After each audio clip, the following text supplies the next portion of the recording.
Welcome to Wall Street, the epicenter of financial power in America, perhaps the money capital of the world. The globally oriented financial firms based here in the New York Stock Exchange that operates here have extraordinary influence on the politics and policies of this country. No one has elected them, and in fact, these financial firms are trying to undo the regulations and new laws governing them imposed by the Congress. The people on Wall Street are just one of a number of unelected and very powerful forces that operate in the shadows, behind the scenes. They're the media forces, they're the military and industrial forces, they're the corporate forces, and they're the forces that we'll be investigating in this television series, which asks a question that most of our media does not. Who rules America?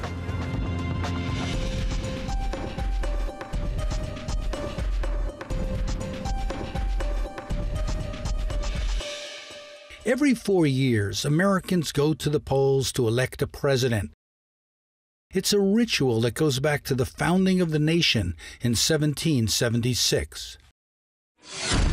Our economy seemingly on the brink of collapse. High unemployment. Every 4 years, politics and politicians dominate our television screens, dominate our news, and dominate our national discourse. I'm Ron Paul, and I approve this message. While independent watchdogs call this president... President Barack Obama is running for re-election. Mitt Romney stood with Big Oil for their tax breaks, attacking higher mileage standards and renewables. So he is attacking and being attacked by Republicans. He said he would turn this economy around in 3 years, or he'd be looking at a one-term proposition. We're here to collect, all right? The two parties may be fighting a political war, but pundits label it a horse race, fueled literally by billions of dollars in campaign contributions used for pervasive advertising. To a place where one president's failed policies really hit home. Welcome to Obamaville. The focus is on political personalities, not the forces they represent. A large industry of commentators and pollsters are paid to tell us who's ahead and who's behind. The focus invariably is on the candidates, not the issues, but everyone knows the campaigns are run behind the scenes by professional strategists, media experts, and political advisors. Then there's going to be a one-term proposition. The political ads are cynical and slick. Almost every word is scripted. Symbols trump substance. Slogans are market-tested, aimed at promoting perception and reinforcing prejudices. That a rogue nation. Marketing is the mission, selling, not telling. On one level, this whole spectacle is presented as a triumph of democracy, as if the candidate who wins will run the country. But being in office doesn't necessarily mean being in power. Americans believe they are determining their future. Are they? Do most know, or are they ever told, who rules America? I just think that these people, you can't really see them. Yeah? That's what I think. The people who rule America? People are behind the screen. They are behind the screen. Invisible. To the general public. And do you think people really know what's going on? To some extent, yes, and to some extent, no. To what extent yes, to what extent no? About 50-50. Who rules America? There's no one right answer. Pulitzer Prize-winning American historian Eric Foner says it's a question that raises many more questions about power that works from the shadows. Who rules America? There's no one single, easily defined group who rules America, but I think not just now, but I think for a couple of generations, we have had what the sociologist C. Wright Mills called in the 1950s a power elite, an interlocking set of connections of people in business, in politics, in the military, who pretty much determine the parameters of possible change. It's not that they rule America in a conspiratorial way And of course, there are elected officials, but the leeway of those officials is constrained by what you might call the permanent government. Presidents come and go, but there's a kind of permanent establishment, what President Eisenhower called the military-industrial complex, but now it's more a military-financial complex that really, determines the limits. We're at the Left Forum, a gathering of progressive intellectuals and scholars and students held every year here in New York City. There are 1,400 speakers this year. They don't agree on everything, but they do agree that America is not the democracy it claims to be. They all want to know who rules America. Professor Stanley Aronowitz writes about the research of this man, C. Wright Mills, who a half-century ago wrote about the existence of a power elite that activists today refer to as the 1%, the people who run things. His contribution to understanding the nature of power in America is, in the first place, to identify three institutional orders that really together form the power elite. An elite that is, generally speaking, unresponsive to the people, unresponsive to democratic liberties and democratic procedures. And he said the three groups were the corporate capitalist institutions, the military, and the third one was the top layer of the political directorate, he called them, and they are the national leaders like the executive branch of government, not even Congress. He said Congress was in the middle levels of power. It doesn't really share the decision to make war, the major economic policies and so on. It participates at some level, but basically it's out of power. And he said that really has undercut the whole pretense of progressive and of representative government. This may be why in recent surveys, only 7 to 9% of the American people in both parties believe that the Congress, the so-called People's House of Government, is representative and capable of solving the country's problems. If politicians are trapped in a polarized and highly partisan stalemate, who does exercise the power to decide what the country's priorities and policies should be? We asked J.K. Fowler, an editor of The Mantle, a political magazine. I think it's extremely complicated. I think there's not one particular answer for it. I think that a lot of the stuff going on in America right now is being led by money and moneyed interest in Washington in particular. But I think there's a bubbling movement from the ground up as well that's happening. Is there a ruling class in America, or is that an outdated concept? No, I'm a strong believer that there's a class in particular in New York City but I don't think they're not hidden away in some room with nefarious deeds in mind. It's more structural. There's certain clubs they go to, there's certain streets they live on. They're interacting with one another more. We put that question to Erin Crowell, a 30-year-old working-class mother from a small town in Wisconsin who is working 2 jobs while pursuing her education. If I was to ask you, who runs America, who rules America, what is your, what is your perception of that? People that have the money to do so,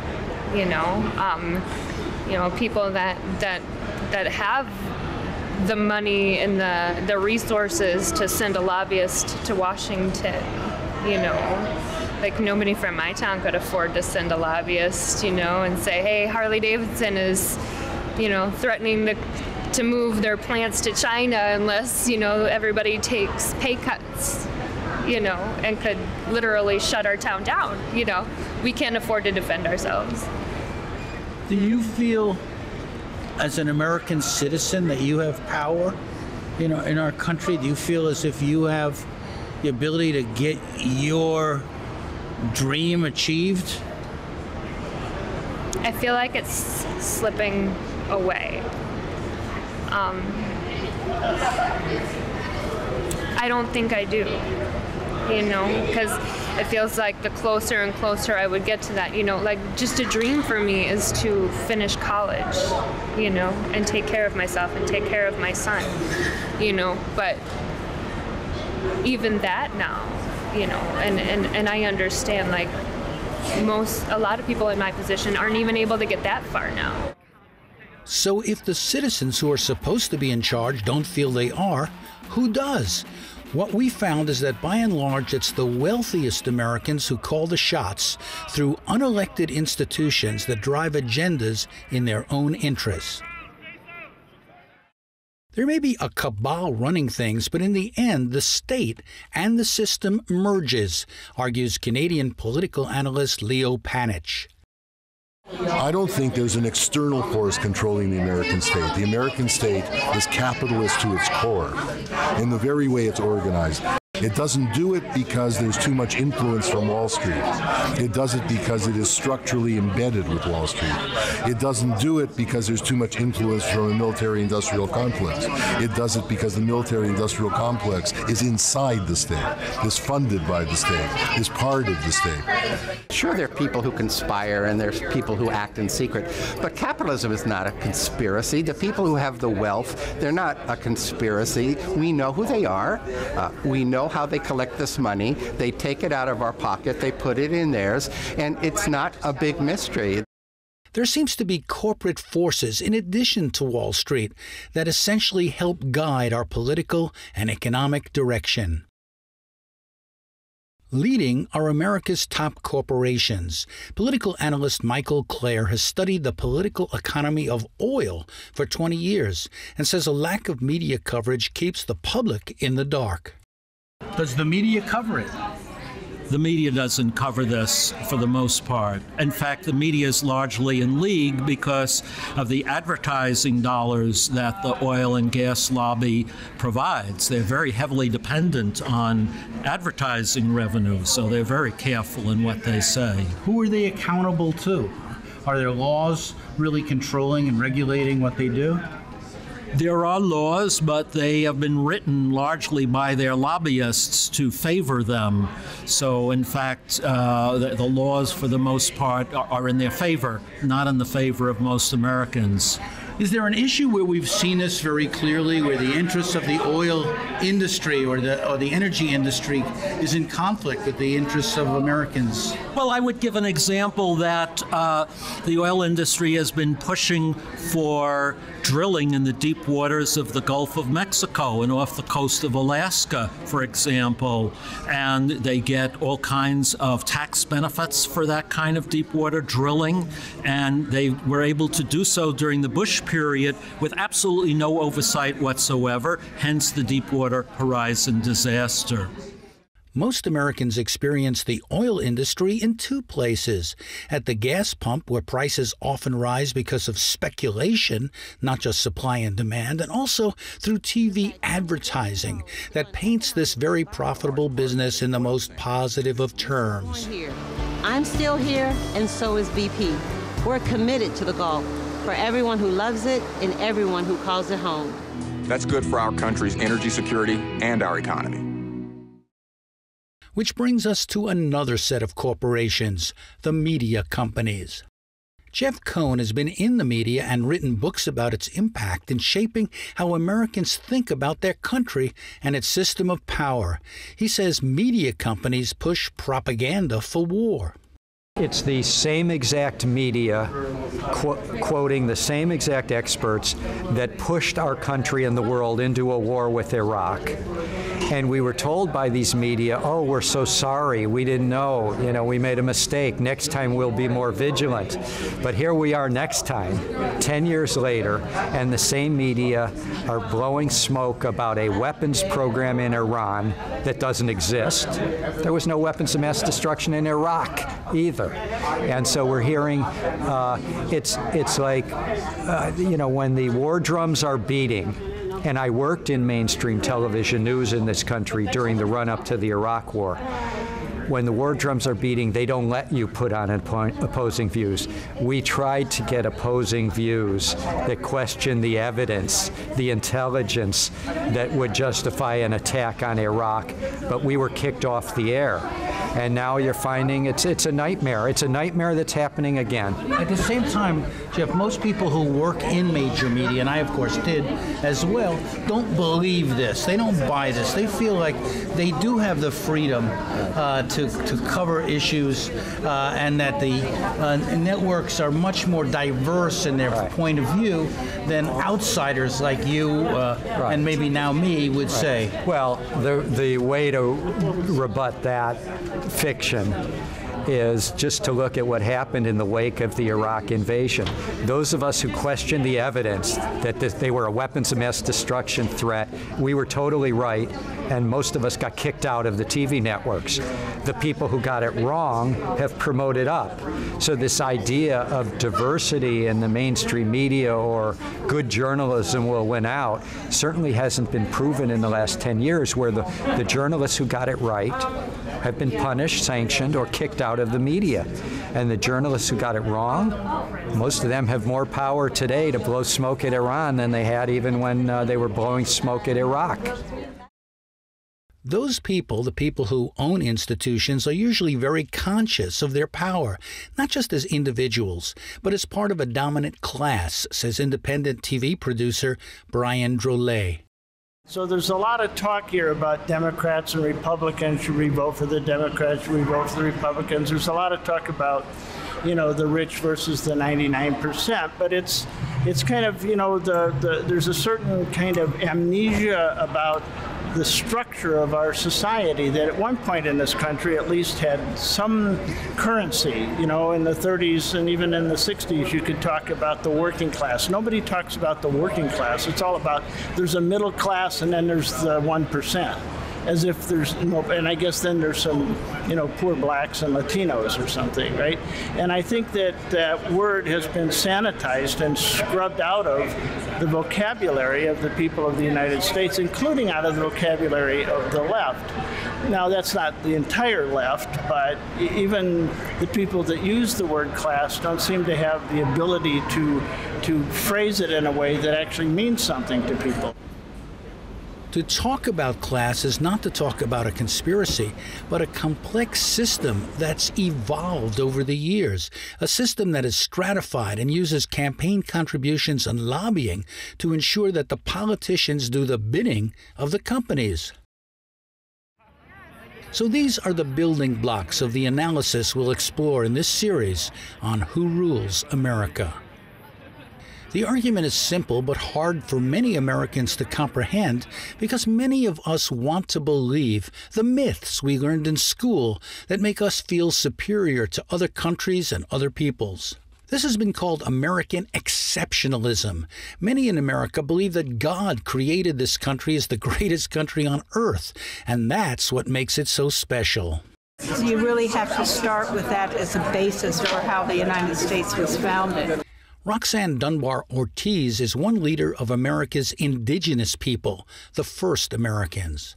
They were the ones to be eliminated because it was their land that was wanted, not even their labor. Like in Latin America, the indigenous people were enslaved and made into peasants, peons. But in North America, the Anglo-colonialism in Canada, U.S., New Zealand, and Australia had the motive of simply wiping them out and taking their land. So it's not just that they weren't included, they were to be eliminated. And so questions about the custodians of real power and who rules America lead back to debates on how to remake power, how to challenge its distribution, and make it more transparent and accountable. These are the issues that the Occupy Wall Street movement is raising as it challenges institutional power in an attempt to revive grassroots democracy. David DeGraw explains Occupy's origins. I mean, it was like such a confluence of events. Everything was moving in this direction. I was looking around the world. There was protests happening in Egypt, and then it moved to the Arab Spring, Tunisia, and all throughout Europe. It came back, and it was just a matter of time before it hit the United States. And really, if you look, the occupations globally you know, they became like the thing to do. So it was just a natural progression for it to show up here. I feel like it shows up here because, you know, even though wealth is so concentrated, you know, the people have a media system where they're so propagandized and they feel isolated. But, you know, Occupy shows that people are, you know, not suffering alone. They're coming out and raising awareness, and we changed the national discourse. The movement is up against powerful forces with large budgets and the backing of police forces and the political establishment. While these activists are on the front lines of the fight for a people-ruled America, many of its people share the same hope. Do you have a sense of class being important in this country, that there being like an upper class or working class? Absolutely, absolutely. You know, I'm a waitress at a very nice restaurant, and it's very clear to me, you know, what my role is and who I am, you know, and you can tell just from the dialogue that I have with people, you know. Recently, I talked to a general manager of a fairly large business in our town, and you know, when I mentioned that I was going to a public school, you know, I got kind of an eye roll, and oh yeah, my tax dollars pay for that, you know, and it's. So you feel like there's all this resentment against working people, kind of feeling like they don't deserve what little they're getting? Absolutely, absolutely, and especially, you know, with the recent attacks on public sector employees, like on teachers, and you know, people are saying, you know, they don't deserve those benefits. We all don't get those benefits, so they don't deserve them either, you know, or like, why isn't the conversation, maybe we should all work to get those for everyone instead of taking it away from the few that do have them. You know, when I hear you talking,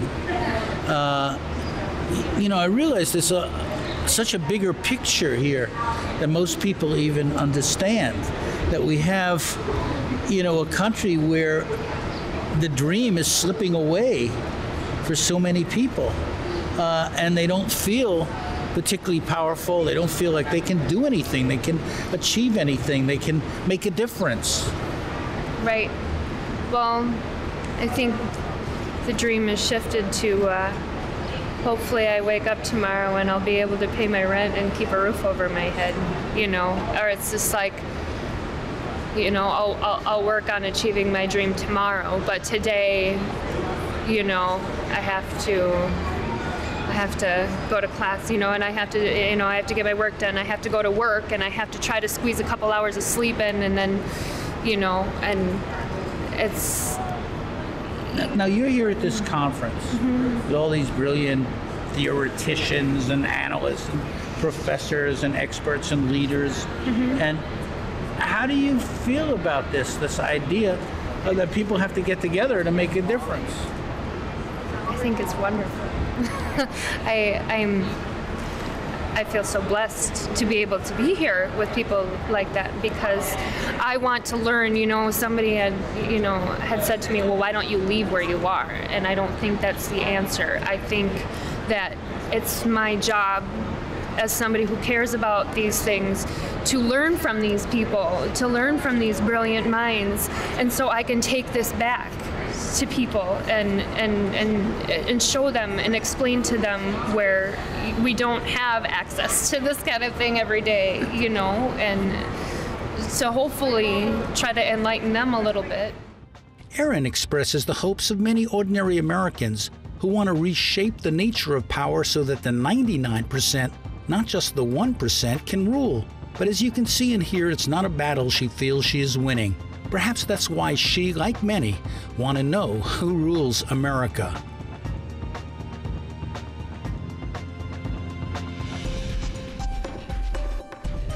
Coming up in the next episode of Who Rules America, how the history of conflict between the 99% and the 1% goes back to the American Revolution. The degree of inequality.